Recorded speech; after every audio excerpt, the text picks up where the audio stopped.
Olha, os senadores Eduardo Girão, do Novo do Ceará, e Magno Malta, do PL do Espírito Santo, apresentaram um requerimento na CPI do crime organizado no Senado Federal, pedindo a quebra de sigilo bancário e fiscal da advogada Viviane Barsi de Moraes, mulher do ministro do Supremo Tribunal Federal, Alexandre de Moraes.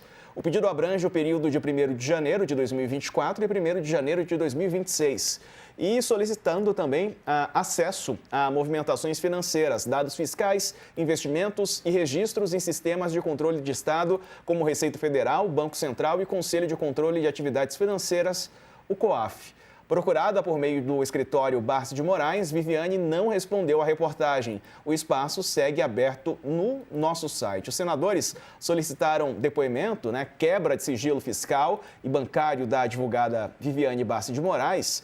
E fato é que o UOL perguntou a 4 advogados se eles avaliam que a medida representa criminalização, se ela representa, aliás, criminalização do exercício da advocacia. Todos apontam que, para que não haja criminalização, as quebras precisam ser legalmente justificadas. Além disso, 3 deles afirmaram que uma possível convocação de Viviane à CPI desafia o sigilo profissional, que é protegido por lei, no caso dos advogados.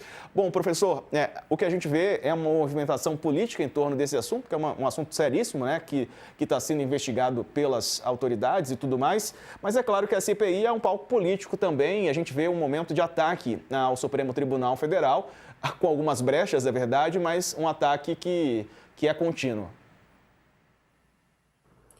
Olha, veja bem, eu acho que é preciso separar 2 coisas, por um lado, é claro que a CPI vai tentar utilizar isso como arma política, E tem, digamos assim, alvos muito claros, muito específicos. Mas o outro lado da questão é que não é por ser esposa de um ministro que ganhou notoriedade pelo seu desempenho e corretamente apoiado em muitas coisas, porque, num certo sentido, teve um papel muito importante na preservação da democracia, mas não é porque é casada com ele que uma pessoa não possa ser investigada ou não deva ser investigada.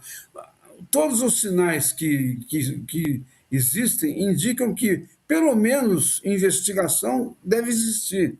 E eu acho que isso remete para um tema mais geral, que está sendo muito importante na discussão do papel do Supremo Tribunal Federal, e que é preciso estabelecer um código de ética do funcionamento da instituição, de tal modo que os seus membros se submetam a regras muito rígidas e duras, que separa o interesse público do interesse privado. Quer dizer, qualquer pessoa no Brasil tem todo o direito de desempenhar a sua profissão e com os desenvolvimentos privados que tem.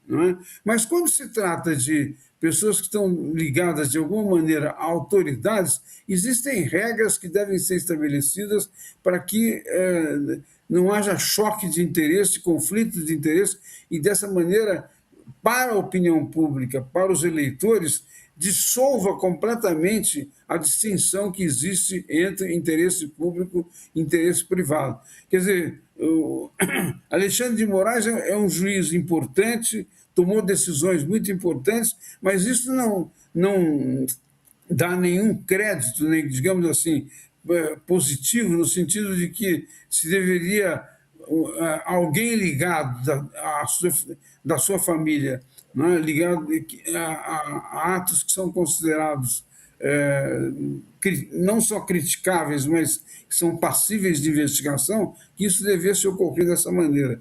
Eu acho que há aqui um aspecto muito importante do funcionamento concreto, real, de como o regime democrático avança no Brasil. E a senhora, professora? Bem, sobre esse ponto, eu rememoro uma frase super machista do republicanismo clássico, de que a mulher de César não basta ser honesta, ela tem que parecer honesta. E aí eu puxo esse gancho para indicar que os ministros do Supremo são as figuras mais poderosas dessa república, porque elas não prestam contas diretamente ao poder democraticamente eleito. Todo mandatário de 4 em 4 anos, tem que prestar contas. E caso não agrade, caso a sociedade desconfie de que ele não está agindo conforme o interesse público, revoga o seu mandato. Então, são mandatos perecíveis, são mandatos que estão sempre sob tensão.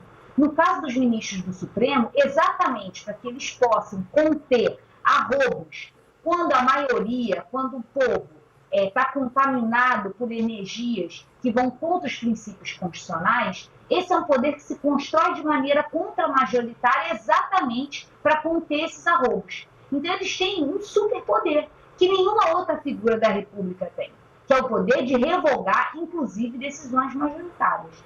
Por isso, a importância de que eles sejam mais rigorosos na sua conduta privada. Eles e suas famílias.